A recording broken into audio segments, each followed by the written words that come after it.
Back. Let's see what we're gonna draw today. I'm so happy with like the new settings a bit. Like I don't need to always type in capitals, for example. I've made it so that whatever I write will always be in capitals. So I don't need to worry about that. I like the new intro. I'm not so happy about the outro actually. It's a bit basic compared to the intro. I think the intro is far more interesting. I might just copy the outro, you know.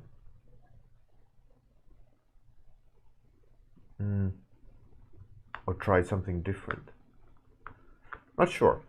But anyways, it's better. And I think with the changes coming, extra changes and possibly more integration and things like that, I think it's gonna be good. I think it's gonna be good. And I wonder what else we could do to make it more fun. Like, I know that you could involve the bot a lot more, but maybe I kind of want to incorporate Discord more. Maybe Fridays could be open calls. You can call in on Discord and hang out and talk, or just have like anyone can drop in and say something. Maybe. Don't know. Hey Cosmoverse, how's it going? What up? How's it going? Do you have a topic suggestion, Cosmoverse?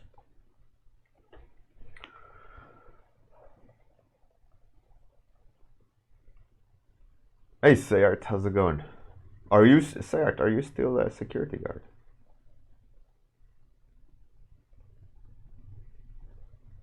Hey Slumpin, what up? So topic number 1, beehive chest. That's pretty cool. That's pretty cool. I got the picture in my head. So we have topic suggestion time. You're working freelance. Sayart, my man. Mr. Freelance Artist. Wicked, congratulations. I didn't know that you were actually switched to freelance illustrator. Amazing. Alright, so we got beehive chest, living fungus, a spliff lord, or spliffed. Good morning, spliffed. How's the weather? Oh, it's fantastic.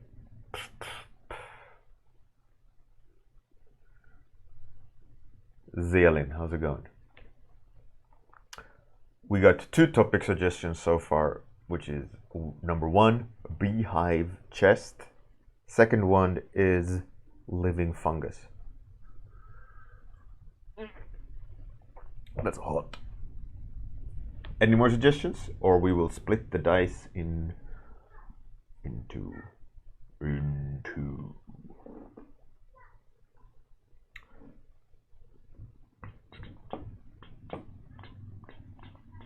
Let's see here. Lizard King and aliens. Wicked. We got 4 topics then. All right. So for the time being,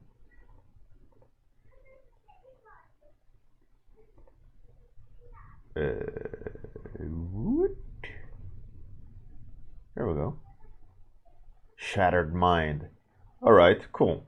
We got 5 suggestions. If it's number 6, it's my choice, but it's number 2. Interesting. Number 2. Sayart. Oh, wicked, cool. Number 2, which is living fungus. Living fungus. Slumpin' boys. Oh yeah, slumpin' boys. Slumpin' boys. Living fungus by Slumpin' boys. So, little known fact, Slumpin' for you non-Swedish people, it could mean random, or it can mean the bottom part of a beer, or a bottom part of anything, like the end of anything, you know, like the last sip kind of thing.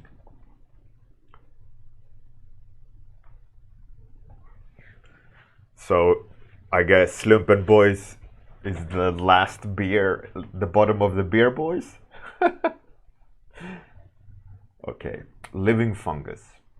Living fungus, living fungus, living fungus. All right. Oh, I haven't started the timer or set up the timer. Let's go.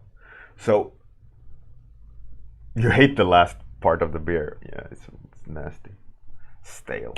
Especially from a can. Anyways. So, living fungus. For me, instantly, like a picture in my head was a fungus princess.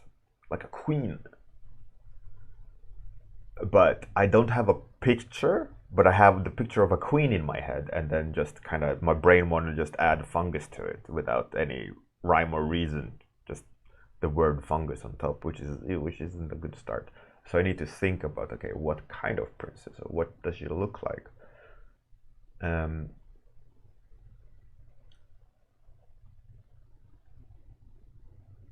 Okay.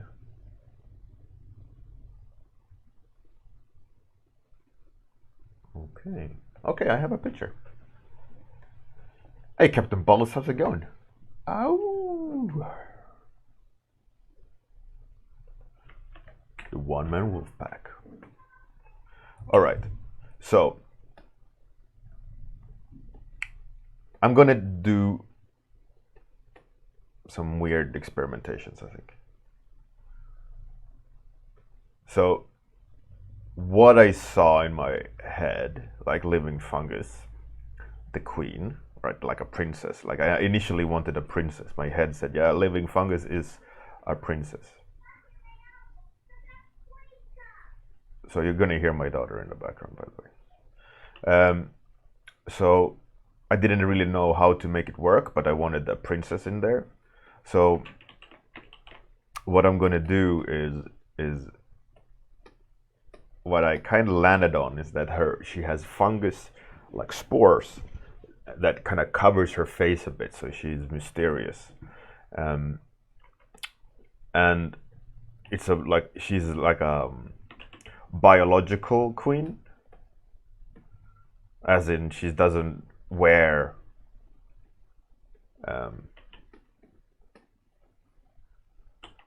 clothes, you know, per se. She's a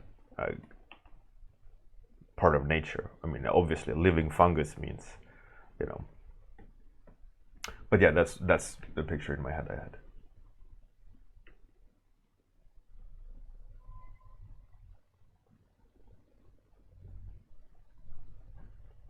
Atsuki, good morning. Cosmoverse. Oh man.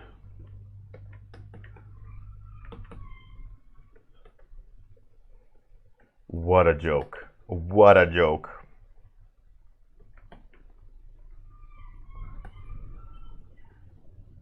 Spirit dude. What's happening? Good morning, sir. Welcome. All right, so the problem is going to be how to make it look cool. So I need some design here on fungus. I think some big, like looking like what are they called? Tudor? Is that when they had these big white things? Is that Tudor? Hey, Wanamir. What's up? Slumping boys, yeah, how to make it look cool. It's the struggle, the eternal struggle.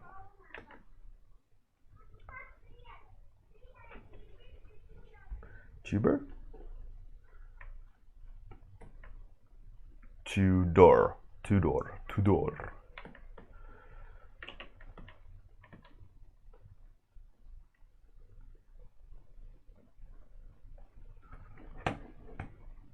1 meter. I'm pretty okay. For what it is, it's okay.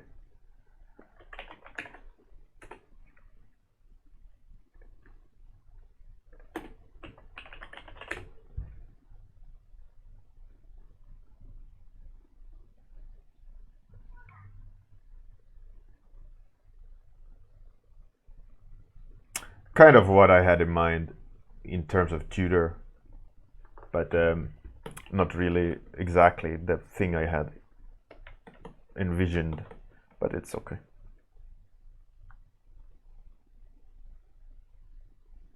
How are you, Amir? Hey, Kirill. How's it going?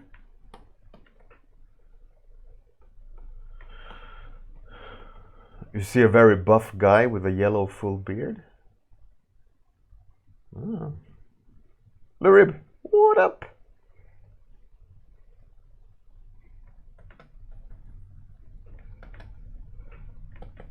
Okay. So I'm gonna see if I will get to that point today. But I kind of figured out a pretty cool thing, I think, in terms of balancing a picture. It was a move, you know, like a secret kung fu grip kind of thing. But I haven't really figured it out, or if it's even necessary, or what it does.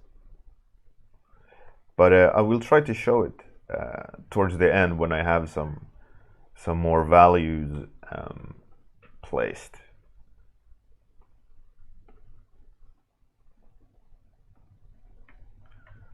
I mean, with all these things kind of I'm trying to juggle with here, maybe making it a princess is a bit hard, or I should just make it look like an alien. But I kind of like the idea of a princess. But the problem is the way I'm kind of having the spores come out, it makes her look very evil. So maybe I should just go for an evil queen kind of thing.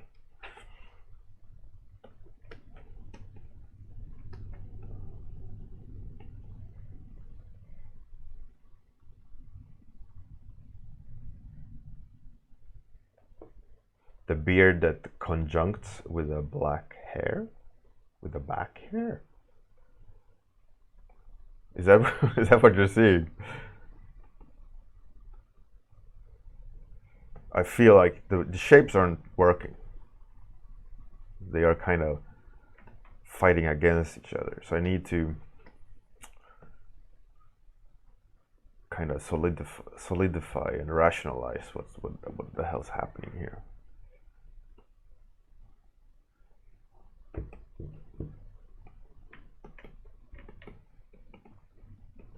And I think I need to introduce a color that I want the fungus or the kind of body to feel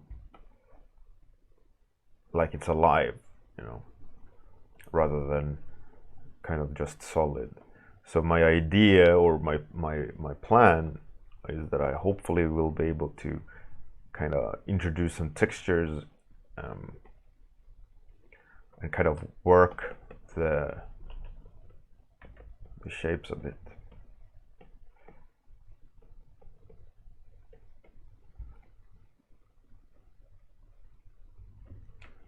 And the materials.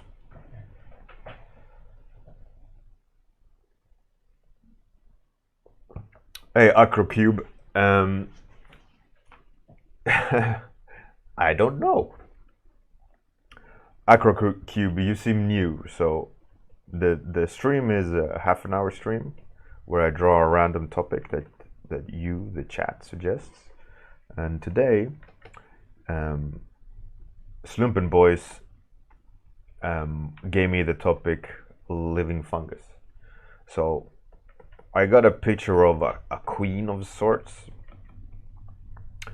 a queen of fungus, hence, you know, like living fungus, like an avatar of fungus, you know.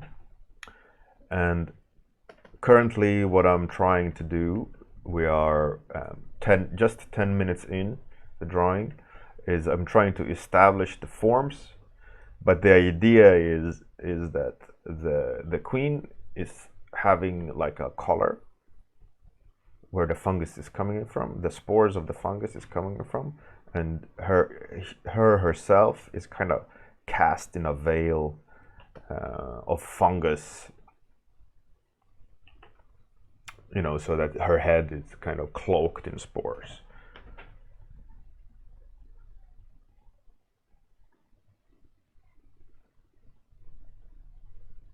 Acrocube. Oh, right. Nice. Glad that you I hope you enjoyed the my talk with Darko.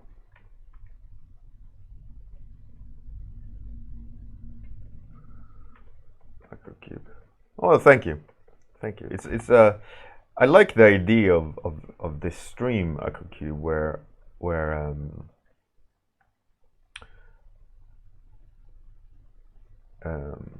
where I don't know what I'm going to draw and I have to rationalize it on the fly. And also, I really try not to use reference. I think I've used references 2 times in these 4 years when I'm doing these random drawing ones, right? But every Monday we use references to study from. And don't get me wrong, it is important to have references when you draw, but for this practice is not about anything else than imagination. And I want to practice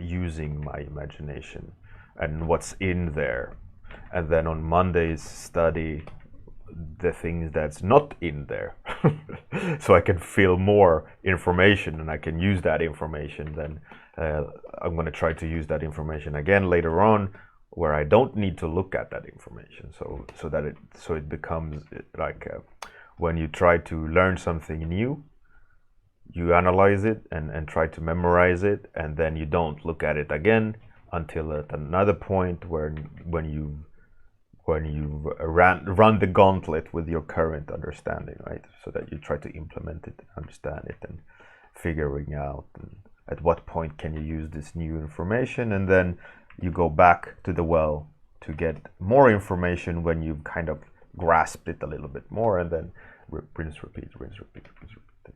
And in the end, ideally,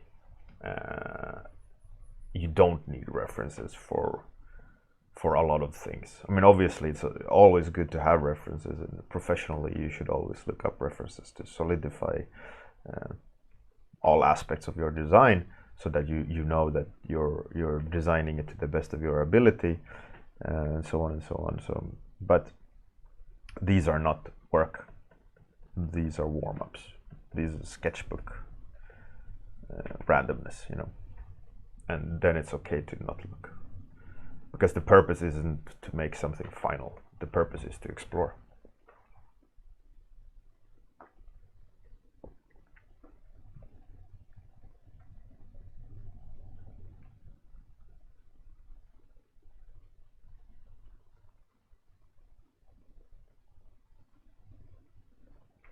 Acrocube, yeah, absolutely. The idea is that you study things so you understand them. You study things from real world or from reference and figuring them out. And the more you do that, when you do it actively and with intention, and not just a one-to-one copy the reference to your version, you will start learning things. And when you learn things, you apply it to memory, right? And like we've all seen a mushroom, we've all seen tree fungus or something, you know, but we maybe can't recall that information, but there because next time we see one, we go mushroom. Our brain knows what a mushroom looks like. Every time we see a mushroom, we don't need to go like, what's this? I wonder. You know, we just know it. That's a mushroom. So that means our brain recognizes it. And the challenge is always to understand what you're drawing or understand the principles of that. And then you can kind of recreate that, if it actually makes sense. Lou Rib, would you say that you need to use reference to learn to do work without it? Absolutely. Absolutely. How else would you know? How else would you learn it? If you don't learn or study something, how can you recreate it without looking at it? I mean, you could do your very best. I mean, as an example, take the draw a horse challenge I did 2 years ago. Everyone kind of had an idea of what a horse should look like, but in the end, almost none of us succeeded with a pass. You know, a lot of them were very, very questionable. If it was even a horse, or even, you know, so that just means we kind of grasp the idea of a horse, but the finer details that defines a horse is what you don't know, which means you don't know enough of that. So you go and study a horse, and let's say you've absolutely failed at the legs of the horse, right? So you go study the horse's legs. Oh, that muscle goes there. It looks like this. The hoof is designed like that. Okay. So the next time you're told, like, draw a horse from memory, you go, okay, and then you go, oh yeah, I remember the muscles went over the knee in this way. Oh yeah, and then you can construct it, and then the next step is make a horse-like creature that isn't a horse. It can't look like a horse, right? So then you go, all right, but okay, I understand the principle of a horse's leg, or the snout, or does a horse have a snout? No. They have a specific name for their front of the mouth. I don't know it in English. But yeah, so you need to study things. And there's specific things that are unique to a horse, and there's non-specific things like anatomy and muscles and blood and fur and hair and eyeballs and so on. That's universal, right? The principle of it is the same. It's just that the horse's configuration is very specific, in combination with the generic things and the horse-specific things. So that's, for example, you can study anatomy and learn the function of the muscles, but you really suck at humans, but you understand how muscles work, so you can create something that's not a human, but with a believable muscle system. Other way around as well, you know.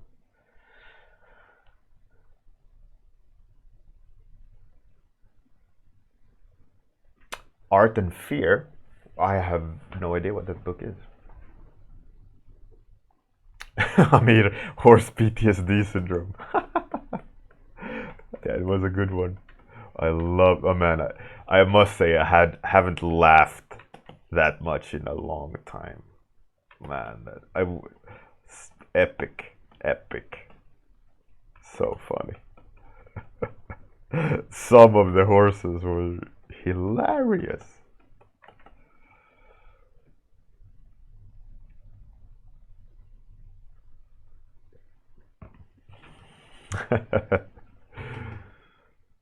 Yeah, man. We should revisit. You know what we should do?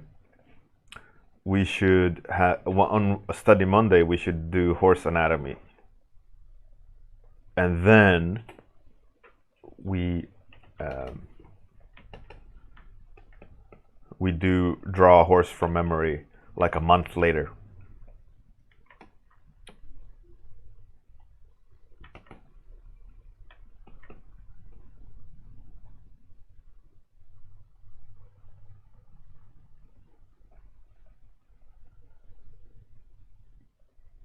Spirited.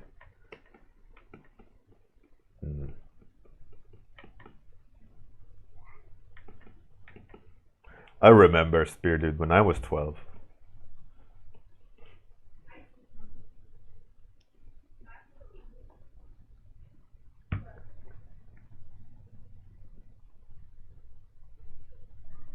Lurib, you should absolutely use reference.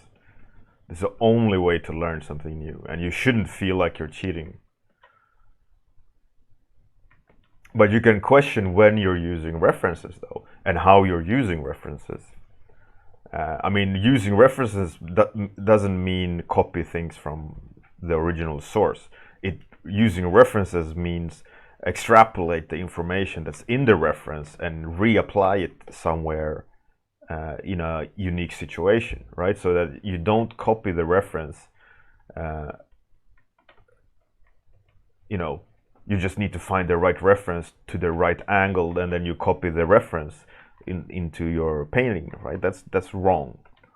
You should find references of how it looks, whatever you try to do, and then you analyze it and you go, okay, I understand like that shoulder, but I'm gonna draw a monster's head, and that shoulder doesn't need to be a head. You just need to understand what you're trying to learn with real life situations or references.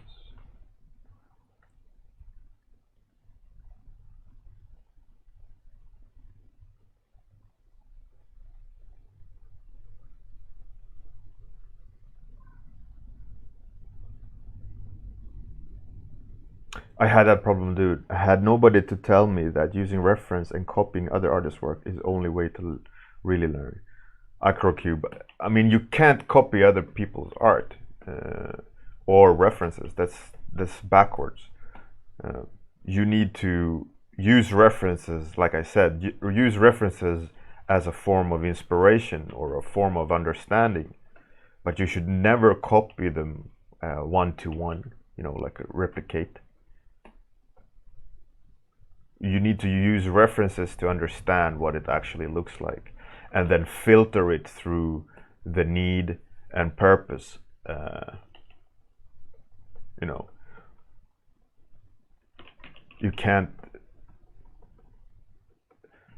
You shouldn't copy the reference. If you need to copy the reference exactly in order to make your painting work, you are not understanding the reference or what you're trying to paint, because it shows a big lack of understanding of how to make it work, and the only way to make it work is by copying it exactly like the reference you have. Then it's a clear gap in your knowledge. So my suggestions to that would be do studies on the side to try to learn what it is that you're actually trying to paint. And when you figure that out with the side studies, doesn't need to be like the way people do studies is like, oh, a master study by replicating this painting, and it took me days to finish, and look how exact it is. That's not necessarily doing a study. A study is just looking at something and trying to break it down and figure it out, how it works, what it looks like, why it looks the way it does, or how an angle is. Hey, Tim Remmers, what's good? And when you do that, you then go back to your original painting, which you're trying to paint, and when you look at the reference, it should be a bouncing board rather than crutch.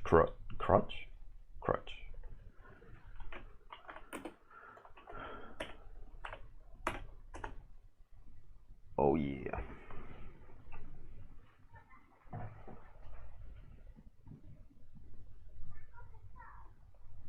How's it going, Tim Remmers? I really like the 3D you're working on, Tim Remmers. It's starting to come together, right? You're towards the end of it. Shout out, Tim Remmers.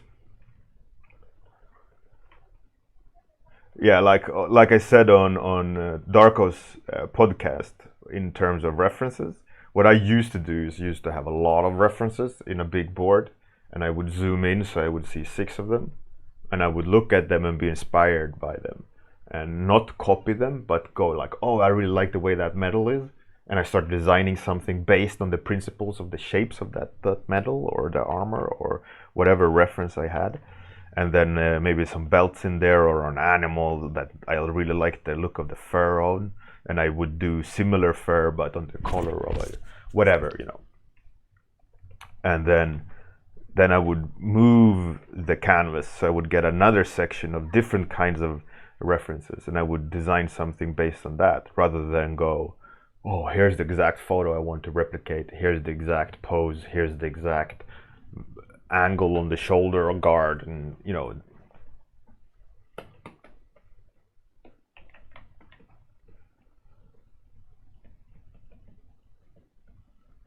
Because you're limiting yourself, and you can know, what's very clear when you know something is when you paint it without really looking at the reference.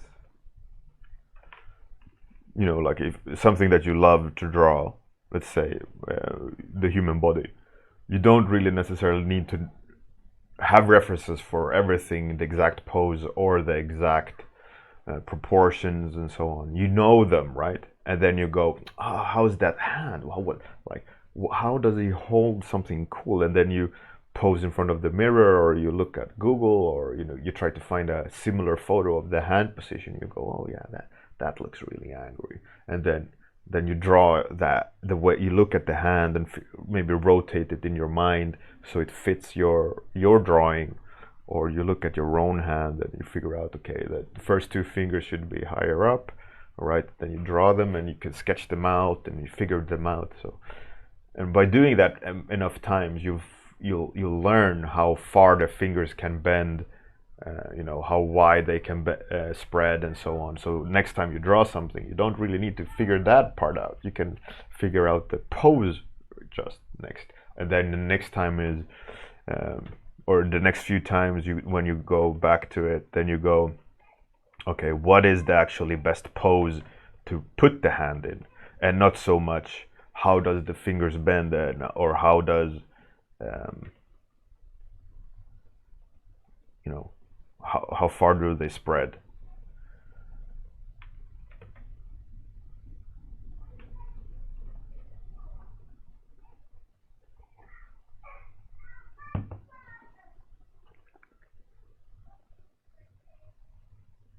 Le rib. Oh, my pleasure. But it should, I mean, it depends also at what stage you do the 2D, right? If you're going to do textures, and your references for textures is going to be absolutely differently used than a mood board for a warrior, right? Because you're not going to be looking at the mood board for the warrior about how exactly is metal, the right amount of dirt on the metal, right? As an example, when you do like 2D texture work, you're going to have to rely on photos or stay close to realism as the reference as you can be to the reference, because you're replicating something, right? But also, if it's stylized, you're still going to have to look at the real world thing and then scale it back into how to make it feel the right way, right? But you still need to stay closer to the reference because of what the task you're doing. And then the study or reference will be used absolutely differently. So it's not like a one answer to everything, but the principles are the same. You know, you should never be a slave to the reference. The reference should be there to aid, not the other way around.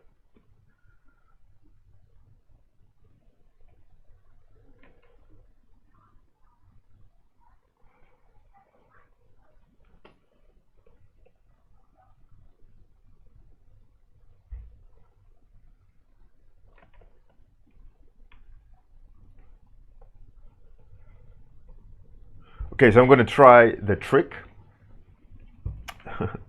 The trick. The secret kung fu grip. Not really. But it's a thing I played around with yesterday. I wanted to boost the values So, I mean, if you put it on overlay, you're dodging with colors and so on. I mean, it looks cool. And if you grayscale it and put it on overlay, you're gonna boost the values only and not the color, because you remove the color, right? But it kind of removes a little bit too much, or hammers it down a little bit too much. So I was thinking doing that by reducing the darks, you're actually lightening the burn, the overlay burn. Oh, let's move that out. Reducing the blacks, you're reducing the way, like how dark overlay goes, right? And the same with the lights. Bright, you can move that down a bit if you want the scope to be shorter. But then you could also move it around here, how deep you want it to go. And on this one, you clamp the range, value range, which I thought was a pretty cool idea. So when you look at this now, you can see the kind of how I limited the range, but when you put it on overlay, it kind of, you get a little bit, you can control the way it boosts a little bit better. So that's something I kind of played with yesterday. Like I said at the beginning of the stream, I'm not really 100% sure of how to, the ins and outs of the trick. Yeah.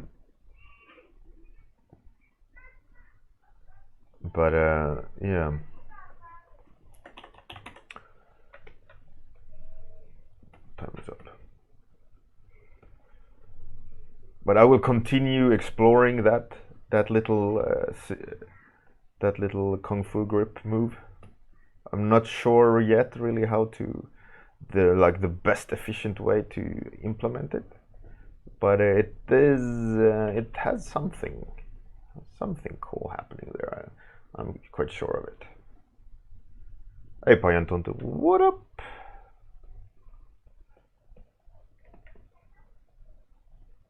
All right, time is up. Hey Gria, how's it going? High pass. Oh, that's cool. I will experiment with that too.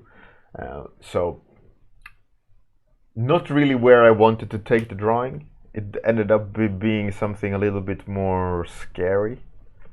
But still, Living Fungus by Slumpen Boys. Thanks for the topic. I might be streaming today a little bit more, a half day. I'm not sure if we're implementing it. I need to run it past the boss man. But the possibilities of me streaming half day today is high. I will be back in that case. Otherwise, I'll most likely will stream over the weekend. Acrocube, absolutely every working day, every morning, the same time. So I start minus 30 minutes from now every morning. And if you're in the beginning of the stream, I will call out topics, and you can the chat. You give me a topic, I roll a dice, and so it's randomized. We get the topic, and then I'll start the timer.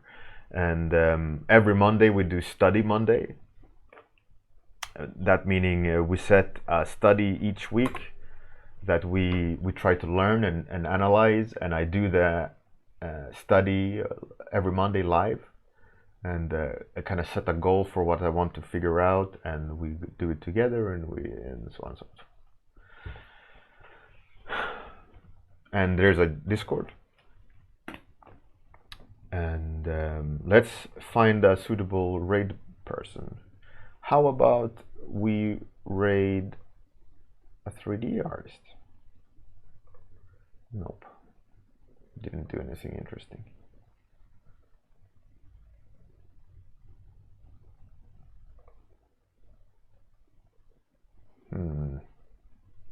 Any suggestions? If not, we will raid Chloe Ventura.